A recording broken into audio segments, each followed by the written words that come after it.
வணக்கம் உறவுகள் நண்பர்கள் தாம் சொந்தங்கள்லாம் நீங்கள் எப்படி இருக்கிறீங்க?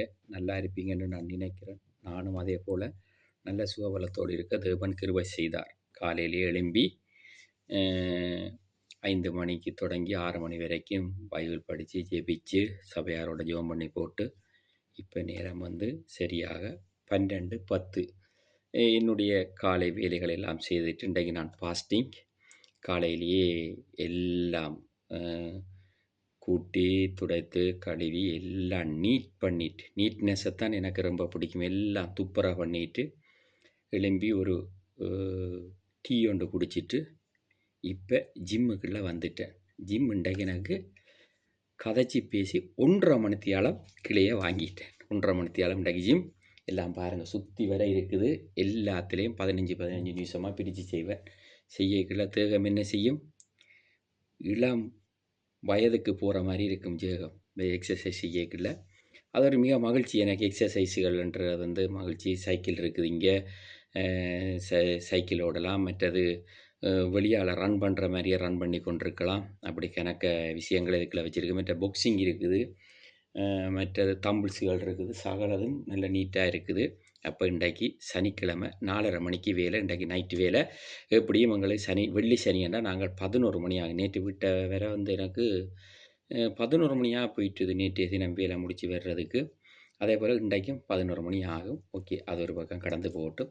என்னுடைய நண்பன் ராத்திரி கனடாவிலேருந்து காலையில் அவனுடைய டைமுக்கு தான் எடுத்தான். என்னுடைய டைமுக்கு 3 சுச்சமாக போயிட்டு எடுத்து மச்சான் அப்படி இருக்கிறான்னு கேட்டேன்.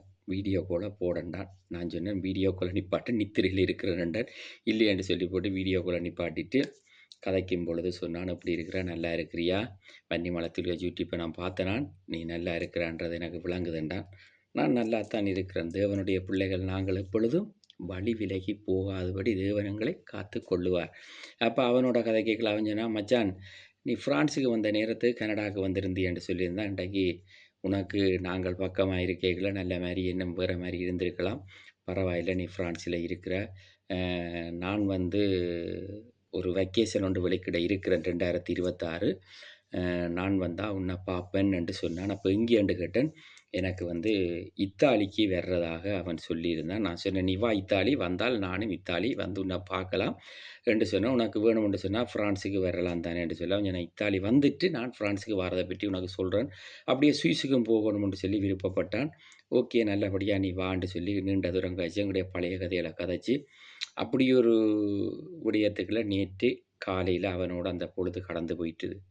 என்னுடைய வன்னி மலத்துடைய யூடியூப்பில் நான் எப்பொழுதும் சுவாரஸ்யமான விடயங்களை அன்றாட வாழ்க்கையில் என்ன நடந்து கொண்டிருக்கிறதுன்றதையும் நான் பகிர்ந்து கொண்டு கடந்து செல்வேன். கடைசியாக சினோ கொட்டும் பொழுது ஒரு வீடியோ வைத்திருந்தேன்னா, என்ன ஒரு வீடியோ, ஒரு தம்பியை பார்க்க போயிருந்த போது பரிசில் எடுத்த நான். நல்ல தம்பி, எனக்கு ரொம்ப பிடிச்ச தம்பி. என்னோடு வந்து நீண்ட காலமாக என்ன அன்பு செய்து என்னோட அன்பாக நடக்கிறவர்.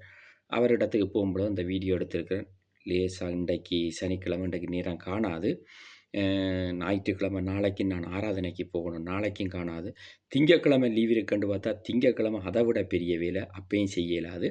அடுத்த கட்டமாக நாங்கள் செய்து அதை வன்னி மலத்துறை யூடியூப்பில் நான் பதிவேற்றுவேன். அதே போல் காலையிலேயே தம்பியாக்கள் என்னோட கதைச்சு, ஃபாதர் எப்படி இருக்கிறீங்கள்? இன்றைய நாள் ஸ்ரீலங்காவில் மழை, கட்டும் மழை, கட்டும் மழை. மழையண்டா பிள்ளைகள் குழந்தைகளுக்கு பால்மா வாங்க போகக்கூட கடைகளுக்கு போக முடியாது. தாய்மாருடைய உடல்நல பிள்ளை என்றால் ஹாஸ்பிட்டலுக்கு போக முடியாது. அப்படியான ஒரு இயற்கையினுடைய அனர்த்தம் இலங்கையில் வந்து பயங்கரமாக ஓடிக்கொண்டிருக்கிறது. அதற்காக நான் காலையிலேயே இன்றைக்கு பாஸ்டிங் இருக்கும்போது தேவனிடத்தில் நான் ஜெபம் பண்ணி கொண்டேன். கர்த்தாவே, இலங்கை எங்களுடைய தாய்நாடான இலங்கையை தேவன் காத்து கொள்ள வேண்டும். அங்குள்ள சிங்கள மக்கள், முஸ்லீம் மக்கள், தமிழ் மக்கள் எல்லாரும் ஒரு நல்ல ஒரு சுதேட்சமான முறையில் நிம்மதியாக அந்த ஜனங்கள் வாழ வேண்டும் என்று சொல்லி நான் ஜெபம் பண்ணி கொண்டேன். அவைகளுக்கு தேவையான அனைத்தையும் தேவன் வடக்கிலும் கிழக்கிலும் மேற்கிலும் இருந்து அங்குள்ள பொருளாதார தடைகள் நீக்க உதவி செய்ய வேண்டும் என்று சொல்லி ஜெபித்துக் கொண்டேன். அதே போல் இன்றைக்கு பிரான்ஸ் நாட்டுக்குள் வருவோம். பிரான்ஸ் நாட்டினுடைய சட்டத்திட்டங்கள் மிகவும் ஞானமாகவும் தெளிவாகவும் துல்லியமாகவும் அரசாங்கம் நூல் பிடித்தது போல் கொண்டு போய் கொண்டிருக்கிறது. அதனால் நாங்கள் முந்தி ஒரு வேலை செய்தவர்கள் இன்னும் ஒரு வேலைக்கு போவதை குறித்து நீங்கள் யோசிப்பீர்கள். ஆனால் இப்போ ஒரு நடைமுறை வந்திருக்கிறது. காரணம் என்னென்று கேட்டால், நாடு எக்கனமி வீழ்ச்சியில் போய்கொண்டிருக்கிறதால் ஒரு மனிதர் 39 மணித்தியாலம் செய்ய வேண்டிய வேலையை இன்னும் கொஞ்ச நேரம் நாங்கள் செய்யலாம் என்று சொல்லி அரசாங்கம் ஆத்தரைசேஷன் கொடுக்கிறதுக்கு முன் வந்திருக்கிறது. அதனால் நானும் அதில் சந்தோஷப்படுகிறேன். நானும் என்னென்று கேட்டால் ஒரு காலை வேலை ஒன்றை ஆயத்தப்படுத்தி கொண்டிருக்கிறேன். கூடிய சீக்கிரத்துக்கு அதுக்குள் நுழைந்து விடுவேன். அதனால் காலை வேலை ஒன்றை ஆயத்தப்படுத்தி கொண்டிருக்கிறேன். அதுக்குள்ள போயிடுவேன். அதே போல நீங்களும் இனி வர்ற நாட்களில் உங்களுக்கு ஒவ்வொரு விடயங்களையும் அரசாங்கத்தின் பிரான்சினுடைய சட்டத்திட்டங்களை பற்றி நான் உங்களுக்கு அதை குறித்து விளக்கமாக பதிவுகள் வைத்து கொண்டு போவேன். ஒரு தம்பி என்னோட கதைத்திருந்தார், அண்ணா இப்படி 2 வருடங்களாக என்னுடைய 10 வருடங்கள் முடிந்து நான் டொசியர்கள் பிரபஞ்சூரிடம் கொடுத்திருந்தேன். ஆனால் இன்னும் வரவில்லை. அவனை நான் தம்பி என்று சொல்வதில்லை, அவன் நண்பன். தம்பி என்று சொல்வதால் ஒன்றும் குறையில்லை. அப்போ நான் நேற்றைய தினம் அவனுக்காக நான் ஒரு இடத்துக்கு போய் ஒரு அப்பாயின்மெண்ட்டில் கதைக்கும் பொழுது அவர்கள் சொன்னார்கள், 10 வருடம் முடிந்தவர்களுக்கு ஆட்டோமேட்டிக்காக அரசாங்கம் மனிதநேய அடிப்படையில் அவர்களுக்கு ரெசிபிஸே கொடுக்க முன்வந்திருக்கிறது உண்மைதான். ஆனால் இந்த நாட்களில் விசா உள்ளவர்கள் ரினிவல் மோவுக்கு போனால் கூட, ரிபூஜி பாஸ்போர்ட்டுகள் எடுக்க போனால் கூட, நேஷனாலிட்டியை கொமாண்ட் பண்ண போனால் கூட குறைந்தது 6 மாதத்திலிருந்து 1 வருடமாக எடுத்து விடுது என்று சொல்லி அவர்கள் எனக்கு விளக்கமாக எக்ஸ்பிளிக்கே பண்ணியிருந்தார்கள். அதனால் என் நண்பனுடைய காரியம் நிச்சயமாக நடக்க வேண்டும். அவனுடைய லைஃப்பில் ஒரு வித்தியாசமான ஒரு மாற்றம் ஒன்றை அவன் எதிர்பார்த்து காத்திருக்கிறான். தேவன் அதை அவனுக்கு நல்ல விதத்தில் தேவன் அதை கொடுப்பார் என்று நான் விசுவசிக்கிறேன். அது ஒரு பக்கம் கடந்து போகட்டும். அதே போல் இன்னும் ஒரு விடயத்தை நான் இதில் பேச வேண்டும் என்று கேட்டால், வாகனம் வைத்திருக்கிற உங்களுடைய கவனத்தில் கொள்ளுங்கள். வாகனம் வைத்திருக்கிற நீங்கள் மிக கவனமாக வைத்துக் கொள்ளுங்கள். என்னென்று கேட்டால், இப்போ உங்களுக்கு பார்பிரீஸ் கண்ணாடியில் அசூரன்ஸ் விலாவில் ஒட்டுவதல்ல. நீங்கள் எந்த இன்சூரன்ஸில் வைத்திருக்கிறீர்கள்? மசிப்பில் வைத்திருக்கிறீர்களா, எம்எம்ஆவில் வைத்திருக்கிறீங்களா, இல்லை ஆக்ஷனில் வைத்திருக்கிறீங்களா? எதில் வைத்திருந்தாலும் நீங்கள் உங்களுடைய கூகுளுக்குள் போய் அப்டேட்டை இறக்கி அதில் சர்ச் பண்ணி அதில் நீங்கள் உங்களுடைய வாகன இன்சூரன்ஸை எடுத்து வைத்து கொள்ளுங்கள். காரணம் என்னென்று கேட்டால், நீங்கள் போகும் பொழுது உங்களை மறைத்து கண்ட்ரோல் பண்ணுகிறவர்கள் பார்க்கும் பொழுது நீங்கள் பார்பரிஸில் இல்லை என்று சொன்னால் உடனடியாக உங்களோட போனிலிருந்து தான் நீங்கள் அதை காட்ட வேண்டும்.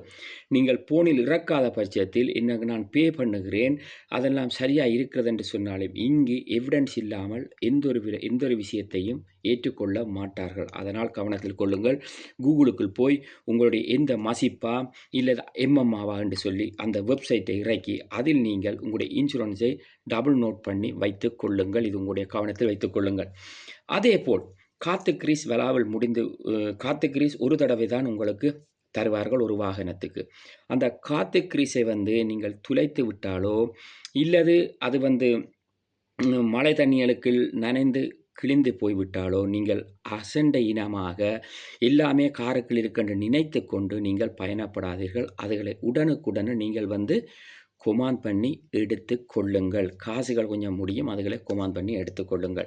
அதே போல் லைசன்ஸ் இனி இவ்வளவு நாளும் எங்களுக்கு ஒரு ஐடென்டி கார்டு மாதிரி எப்படி ரெசிபிஸே தந்தினமோ அதே போல் லைசன்ஸும் இருந்தது. இனி அவர்கள் ஒரு சிம் கார்டு மாதிரி ஒன்று கொண்டு வர போகிறார்கள். அதுவும் எங்களுக்கு போனில் தான் வரும் என்று சொல்லி பேசிக்கொண்டிருக்கிறார்கள். உண்மை போய் இன்னும் சரியான தரவுகள் வரவில்லை. இதுகளை உங்களை கவனத்தில் கொள்ளுங்கள். அதே போல் உங்களுக்கு என்னவென்று சொல்லுகிறேன், நண்பர்களே, உறவுகளே, தமிழ் சொந்தங்களே, நீங்கள் சிந்தனையில் வைத்துக் கொள்ளுங்கள். நாங்கள் சொல்லுவது பிழை சரியாக இருந்தால் மன்னித்து கொள்ளுங்கள். உங்களுடைய விசா, உங்களுடைய லைசன்ஸ், உங்களுடைய வீட்டு டொமிசைல், உங்களுடைய இடிஎஃப், உங்களுடைய பேங்க் ஸ்டேட்மெண்ட்டுகள் இதுகளெல்லாம் மிகவும் பத்திரமாக வைத்துக் கொள்ளுங்கள். இதுகளுக்கு திருட்டுகள் நடந்து கொண்டிருக்குது என்று சொல்லுகிறார் நம்முடைய தமிழ் மக்கள் அல்ல. அவர்கள் அப்படி செய்யவில்லை. இதை வேறு இடங்களில் உள்ளவர்கள் செய்கிறார்கள். மிக கவனமாக நீங்கள் அதுகளை உங்களுடைய உயிராக அதுகளை பாதுகாத்து கொள்ளுங்கள். அடுத்த கட்டத்துக்கு வருவோம். வாட்ஸ்அப் வைத்திருக்கிற நீங்கள் ஒவ்வொருத்தரும் உங்களுடைய கவனத்தில் கொள்ளுங்கள். உங்களுடைய வாட்ஸ்அப் தான் உங்களுடைய தலையெழுத்தை இந்த நாட்களில் வைத்து கொண்டிருக்கிறது. ஆதலால் ஒன்றுக்கும் பயப்பட வேண்டாம். உங்களுடைய வாட்ஸ்அப்புக்கு தேவையில்லாத ஒரு போன ஒரு மெசேஜை வந்து 6 இலக்கங்களோடு ஒரு நம்பர் வரும். நாங்கள் உங்களோடு பேச விருப்பப்படுகிறோம், நாங்கள் இந்த அப்டேட்டை தர விருப்பப்படுகிறோம் என்று சொல்லி அவர்கள் உங்களோடு தொடர்பில் வருவார்கள். ஆனால் நீங்கள் அதுகளுக்கு ரிப்ளே பண்ண வேண்டாம், அதிலிருந்து நீங்கள் வெளியேறி விடுங்கள். அதே போல் இன்னும் ஒரு விடயம் சொல்லுகிறேன். இடிஎஃப்பில் இருந்து உங்களுக்கு உங்களுடைய நம்பரை எடுத்து உண்மையான இடிஎஃப் இல்லை வெளியாலிருந்து எடுத்து உங்களுக்கு இந்த டிசம்பர் மாத கணக்கு 2025 முடித்து விட்டோம். உங்களுக்கு நாங்கள் ஒரு 300 யூரோ 400 யூரோ உங்களுடைய பேங்குக்கு போட போகிறோம், உங்களுடைய ரிப்ளை சொல்லுங்கள், உங்களுடைய கார்ட்டில் உள்ள கடைசி 3 இலக்கத்தை சொல்லுங்கள் என்று கேட்பார்கள். மிக கவனம், இது எனக்கு நடந்தது. நான் அதுகள் கொடுக்கவில்லை, அவர்களை நான் புல்லா என்ன செய்கிறார்கள் என்று சொல்லி ஏறக்குறைய 15-17 நிமிஷம் அவர்களோடு நான் மினக்கட்டு அவ்வளவத்தை நான் சேகரித்தேன். உண்மையை சொல்லுகிறேன், எனக்கு நடந்தது ஒன்றும் எடுக்கவில்லை. நான் அதை அவர்கள் எப்படியானவர்கள் என்று சொல்லி நான் அவர்களிடத்து அதை எடுத்துக்கொண்டேன். அதனால் உங்களுக்கு பகிர்கிறேன். தேவையற்ற நம்பர்களில் உங்களோடு வந்து தொடர்பு வந்தால் மிக கவனமாக இருங்கள் எங்களுடைய மக்கள், சரிதானே? அதே போல் உங்களுக்கு ஒவ்வொரு விடயங்களையும் ஒவ்வொரு தெளிவான பதிவோடு நான் என்னுடைய ஃபேஸ்புக்கிலும் யூடியூப்பிலும் வந்து கொண்டிருக்கும். நீங்கள் நலமாக இருக்கணும், சுகமாக இருக்கணும், வன்னிமலை துளிப்பு யூடியூப்புக்கு வரணும், அதே போல் சப்ஸ்கிரைப் பண்ணணும், பெல் பட்டன் அமர்த்தணும். உங்களுக்கு அனைத்தும் சரியான முறையில் தகவல்கள் வந்து கொண்டிருக்கும். அதை நீங்கள் நல்லதை எடுத்துக்கொள்ளுங்கள், கெட்டதுகளை விட்டுவிடுங்கள்.